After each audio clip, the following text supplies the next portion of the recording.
The first time you looked at the night sky and realized how small you were, something inside you trembled. It wasn't fear, it was wonder.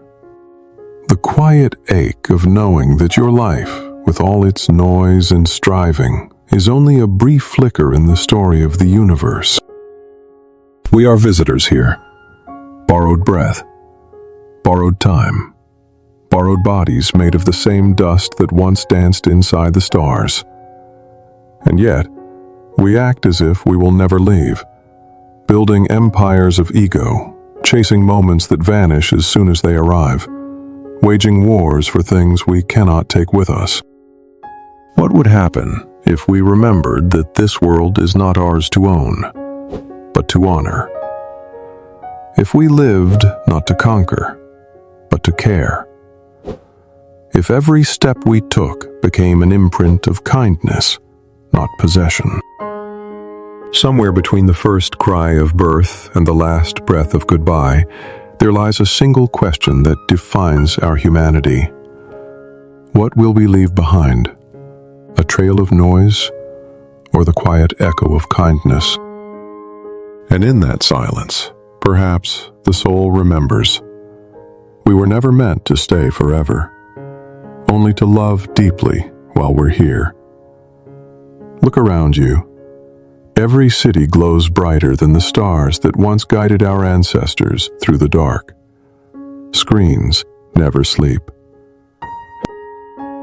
Notifications pulse like artificial heartbeats, reminding us that even in rest, we are not allowed to be still. We've mastered flight, but forgotten how to feel the earth beneath our feet. We've built machines that can speak, but lost the art of truly listening. We've made connection effortless, yet genuine connection feels rarer than ever. In our pursuit of progress, something ancient inside us has grown quiet. We scroll past tragedy as if it were entertainment. We measure worth by numbers, followers, clicks, dollars, as though quantity could ever replace quality of soul. We no longer live with the world, we live on top of it, extracting, consuming, discarding. Every convenience hides a consequence. Every luxury leaves a shadow. And yet, the paradox deepens. We long for meaning, but we run from the silence where meaning is born. We crave love, but we fear vulnerability, the very doorway through which love enters. We idolize freedom, but fill our lives with possessions that quietly own us.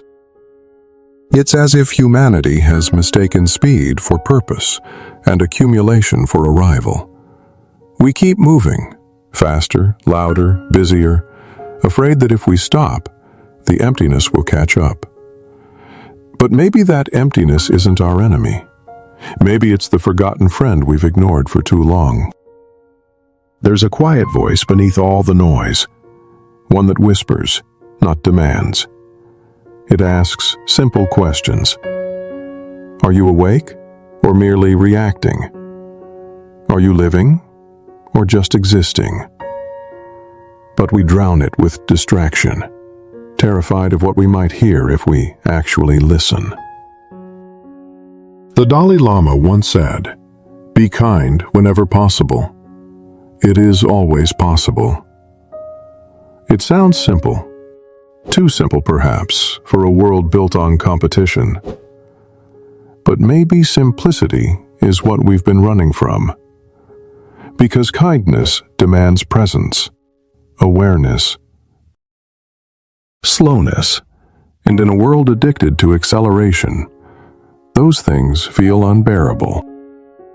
We are visitors, yes, but visitors who act like landlords.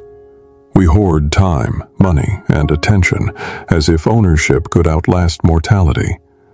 We forget that everything we cling to, our titles, our achievements, even our memories, will one day dissolve back into the same silence we fear. So, what if we lived differently? What if instead of leaving monuments of ego, we left moments of compassion. What if we saw every stranger not as competition, but as a reflection of our own fleeting journey? The modern paradox is this: we have everything to live longer, but little to remind us how to live better. We are surrounded by comfort, yet starving for connection. And though we walk this earth as guests, we behave as if we own the place. But perhaps the real mark of wisdom isn't in how much we take, but how gently we tread, how softly we pass through this borrowed world, leaving behind not scars, but traces of love. There comes a moment in every life when the noise of the world grows too heavy to carry, when you look around and realize that everything you've been chasing is slipping through your fingers like sand. It's in that pause, that quiet exhaustion, where truth finally begins to whisper. We are not here to possess life. We are here to participate in it, to walk through it as guests, aware, awake, and grateful for the temporary miracle of being alive. The ancient sages understood this long before the modern world forgot it. To the Dalai Lama, kindness is not a virtue to aspire to. It is the natural rhythm of existence when one sees clearly.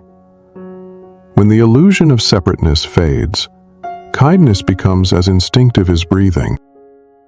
But we, the moderns, have learned to breathe through filters of fear, competition, judgment.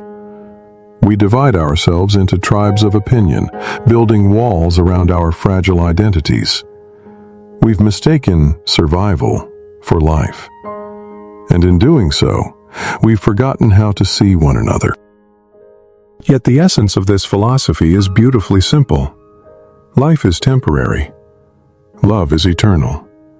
And the bridge between them is kindness. Every act of compassion, no matter how small, defies the gravity of impermanence. It says, even if I am here only for a short time, I choose to make that time gentle. When we remember that we are only visitors, the world transforms. The tree outside your window is no longer decoration. It's a teacher in patience. The stranger who bumps into you on the street becomes a mirror, not an inconvenience. The pain you carry becomes softer when you realize it is part of a shared human ache, not a punishment, but a thread in the vast fabric of existence. This is the quiet revolution that begins in awareness. To live kindly is not weakness. It's courage of the highest order. Because to be kind in a cruel world is to rebel against everything that numbs the soul. You see, most of us live as if time were infinite, as if we have countless tomorrows to apologize, to forgive, to tell someone they matter. But when you remember that you are a guest, you start to value moments over milestones. You stop measuring life in achievements and start measuring it in presence. The philosopher Seneca wrote, "It's not that we have a short time to live, but that we waste much of it." How much of your time is truly lived? Not planned, not scrolled through, not consumed by anxiety, but lived. Imagine if we treated every encounter as sacred. The barista who makes your coffee, the elderly neighbor you pass in silence, the tired cashier behind the counter. All of them travelers like you, crossing briefly in the vast field of time. When you see through that lens, arrogance dissolves. You stop needing to be right and start wanting to be real. You begin to understand that humility isn't thinking less of yourself. It's thinking of yourself less often. And suddenly, life becomes lighter, because when you release the illusion of control, everything becomes a gift. The rain, the loss, the heartbreak, all of it part of the lesson of impermanence. We were never promised permanence. We were promised presence. That's all life ever offered. A fleeting moment to love, to feel, to awaken. So the question is not, how long can I stay? It's, how deeply can I care before I go? The Dalai Lama once reflected that our prime purpose in this life is to help others, and if you can't help them, at least don't hurt them. This is not moral instruction, it's metaphysical truth. Because the moment you harm another, you harm yourself. The moment you heal another, you are healed. We are not separate beings living separate stories. We are notes in one great song. And what is kindness if not harmony expressed through action? It is the music that plays when ego falls silent. So perhaps the deepest wisdom of all is learning how to walk gently through this world. To know that your footprints, though temporary, leave echoes in eternity. Every act of kindness is a rebellion against time. It says, though I will vanish, my love will remain. It becomes your silent offering to the future, a whisper passed through generations, invisible but indestructible. Because what we do not realize is that the smallest gesture, a smile, a patient breath, a word of comfort, can outlive us by centuries. It can become the reason someone else chooses light over darkness. To live kindly is to live with the awareness of death, not morbidly, but truthfully. It's to look at impermanence and say, since I cannot stay forever, let me love while I can. The mind resists this truth because it wants to own. It wants to collect, define, secure. But the soul, the quiet, timeless part of you, it only wants to experience, to flow through this world like wind through trees, touching everything, clinging to nothing. And maybe that's the real meaning of life. Not to leave behind monuments of power, but to leave behind moments of presence. Not to be remembered by many, but to be remembered deeply by a few. Those whose lives you softened by your being.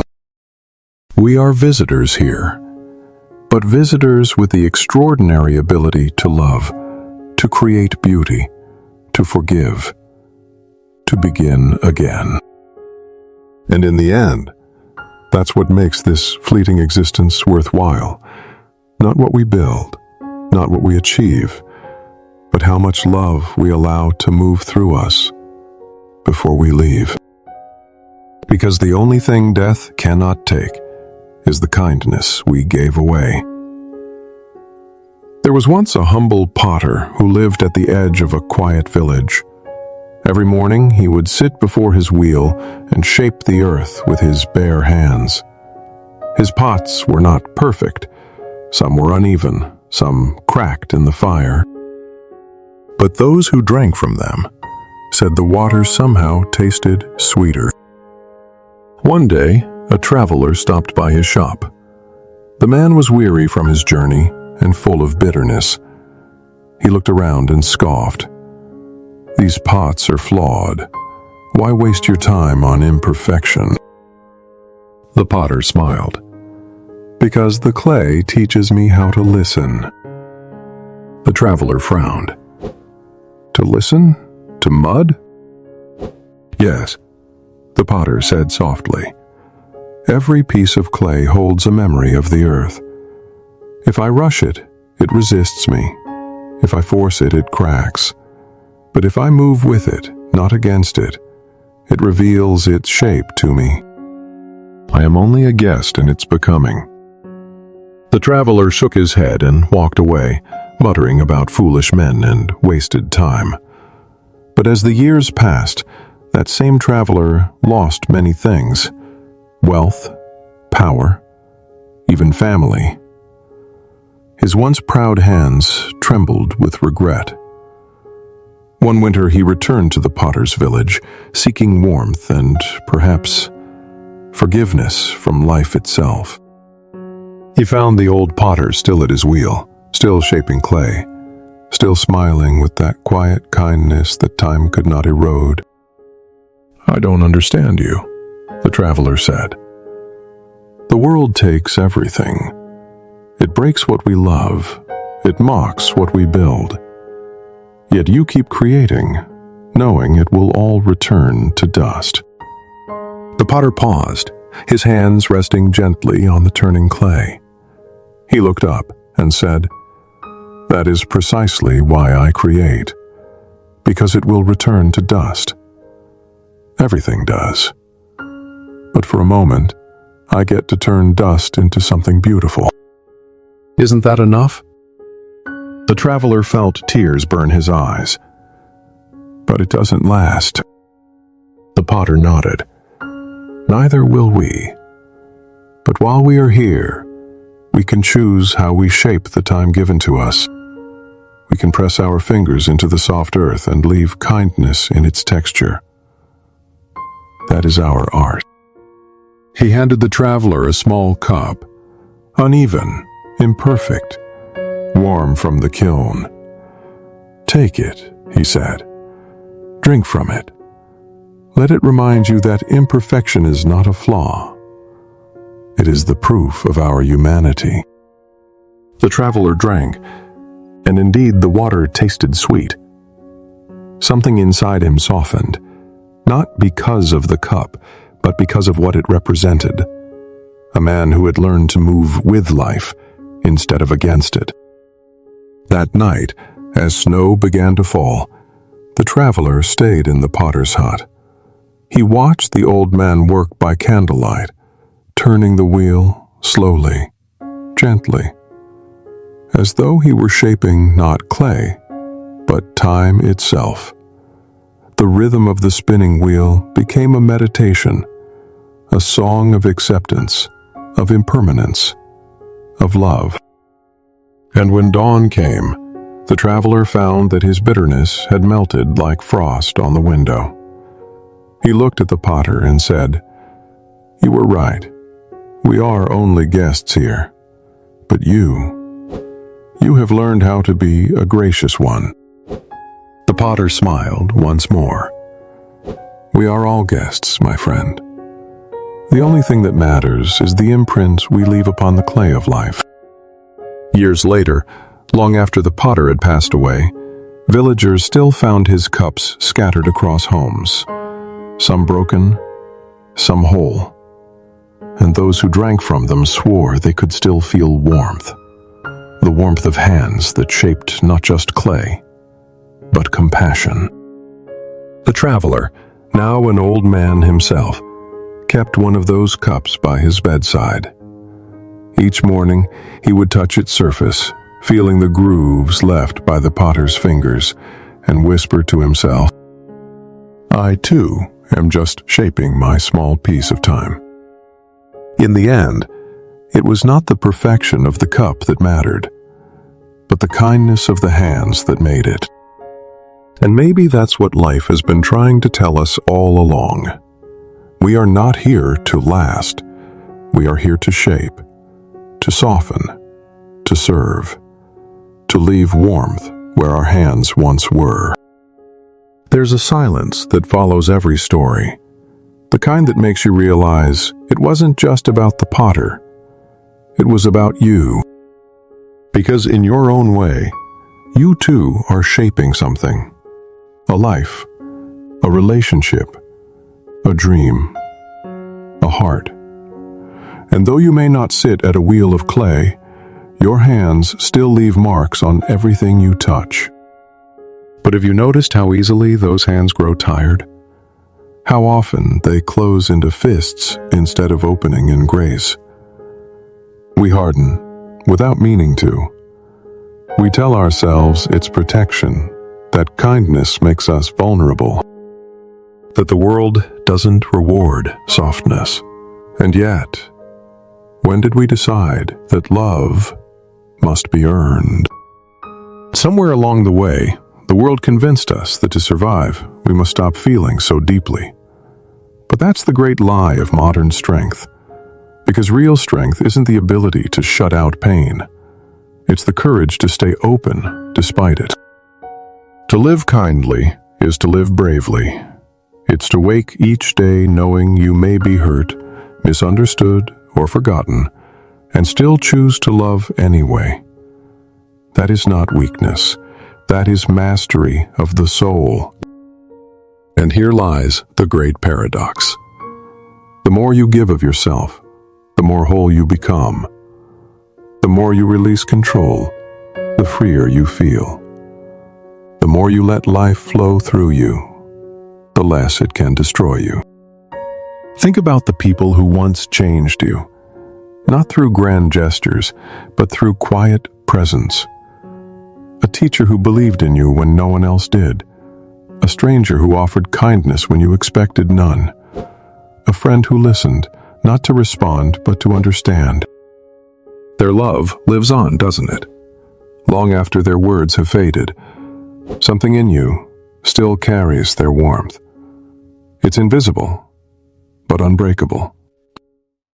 That's the legacy of kindness. It doesn't shout. It lingers. Like the scent of rain on dry earth.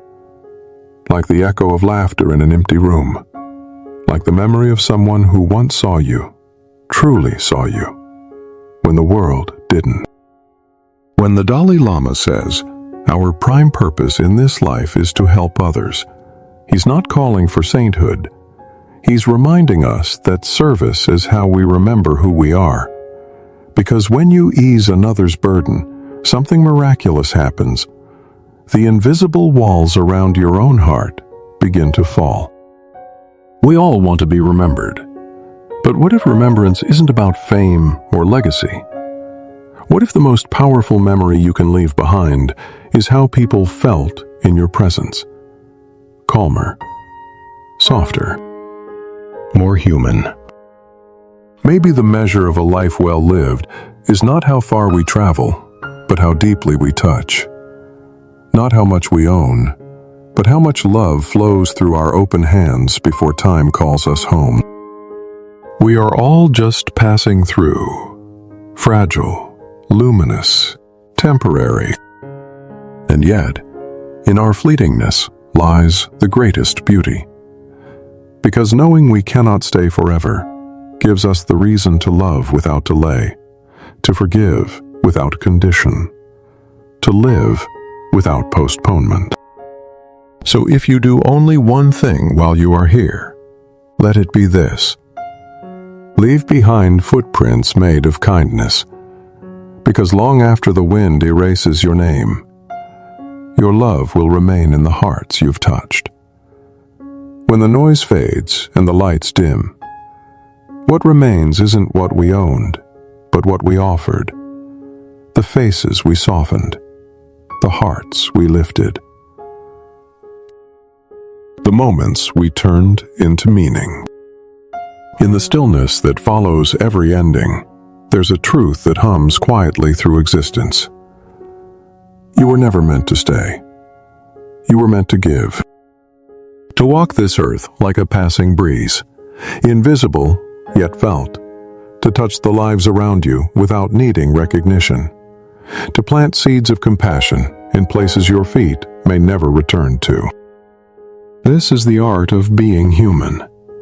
Not to possess, but to participate. Not to conquer, but to contribute. Not to outlive time, but to outlove it. So pause. Breathe.